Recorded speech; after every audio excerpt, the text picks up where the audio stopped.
Meus caros irmãos, me foi perguntado sobre a questão dos casais casados na igreja, recebendo o sacramento do matrimônio, que faliram, fracassaram por algum motivo no seu casamento e depois contraíram uma segunda união, uma união, não é, de fato, mas sem o sacramento do matrimônio. Qual a situação deles? Bom, vamos entender bem direitinho. Primeiro que tudo, nós sabemos que o sacramento do matrimônio, uma vez celebrado e consumado, o que é que consuma um matrimônio? A primeira relação sexual completa depois do casamento. Então, casamento realizado é a celebração, casamento consumado, a relação sexual. E por que essa importância da relação sexual? Porque ela é o ato mais específico, mais característico do matrimônio. É a relação sexual. Casa-se para viver uma vida comum, culminando com a relação sexual. E se alguém quiser casar sem ter relação sexual? Não é casamento. Não é casamento.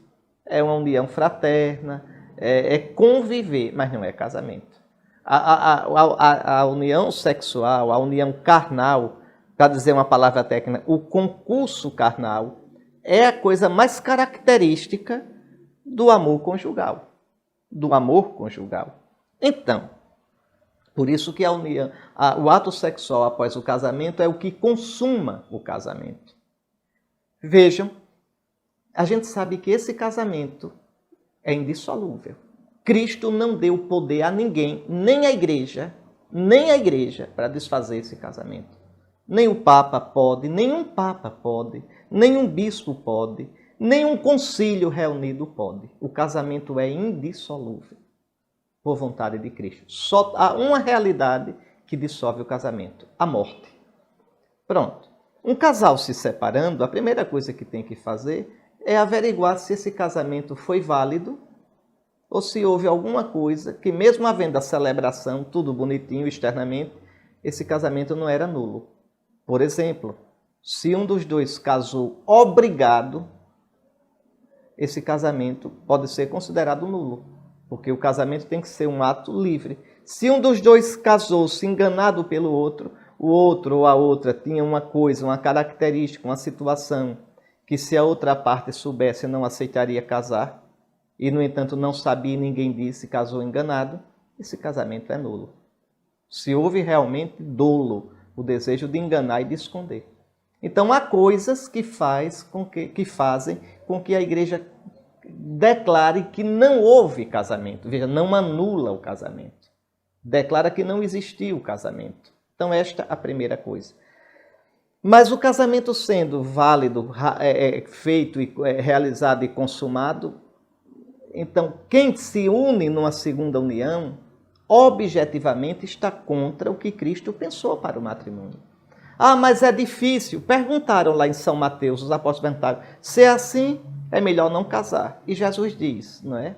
Que há muitos que são chamados a viver como solteiros, como se fossem eunucos por amor do reino dos céus. Separou-se. Nosso Senhor está dizendo, Nosso Senhor não é brincadeira não. Nosso Senhor propõe isso, separou-se, então não se una a outra pessoa sexualmente.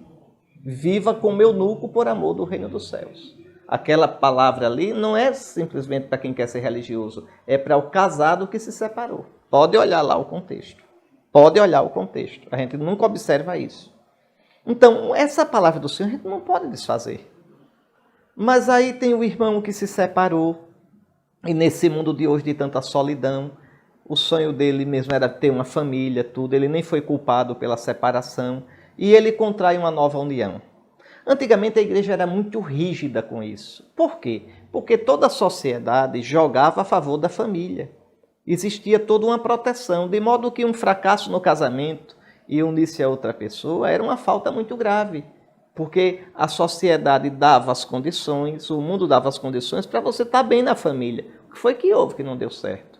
Você tinha a proteção da sua família, porque a família não era só um homem, uma mulher, e um filho e um cachorro. Não, era um pequeno clã, pai, mãe, cunhado, cunhada, sobrinho. Você tinha como diminuir e aliviar a sua solidão.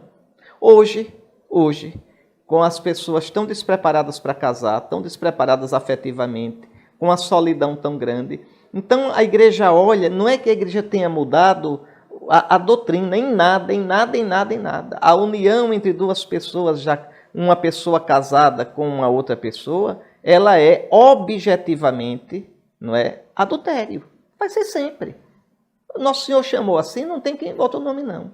Agora, aí veja, a atitude da igreja muda no comportamento, tem uma compreensão. Então a gente acolhe esses irmãos. Primeiro, são nossos irmãos. Segundo, não julgar de primeira, por quê? Porque ainda que objetivamente eles estejam numa situação errada, que não condiz com a vontade de Cristo, não condiz e acabou. Agora, a gente não pode julgar, porque não viu que aquela pessoa lutou, as condições, se ela foi culpada, se não foi, o sofrimento que tem nela. A gente não sabe, não pode julgar assim.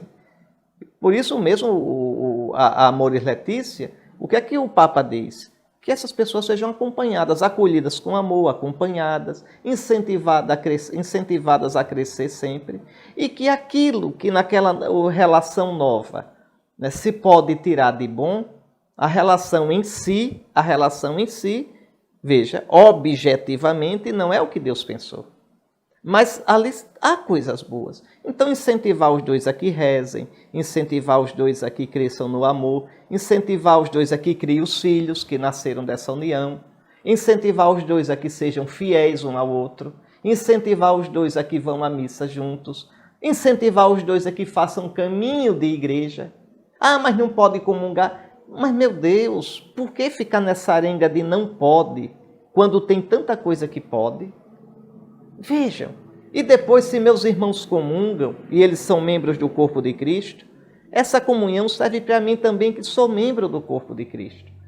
Então veja, graças a Deus, a igreja hoje tem uma visão muito mais realista do ponto de vista prático existencial sobre a questão dos que estão na segunda união.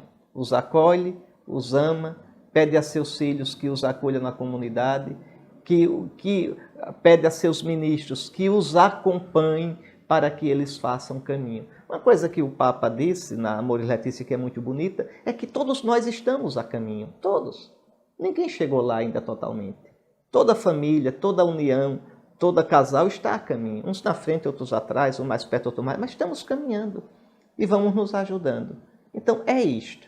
Nem dizer que não está ótimo, maravilhoso, não está. Nem dizer que está no inferno, que é uma miséria, que vive num pecado grave. Sim, objetivamente é uma situação de pecado, objetivamente. Como todos nós temos os nossos pecados. Mas, às vezes, a gente tem pecados, infelizmente, que uma situação que eu não posso sair agora. Não posso, entenda, não é porque não deva. Devo, mas às vezes não tenho força para sair, por algum motivo.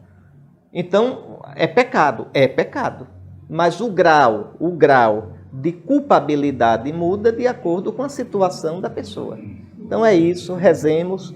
E a gente precisava criar uma vivência cristã de menos polêmica. Com as redes sociais isso ficou muito poluído, de menos polêmica, de mais serenidade e de mais amor e compreensão em Cristo Jesus. Isso sim. Deus abençoe você.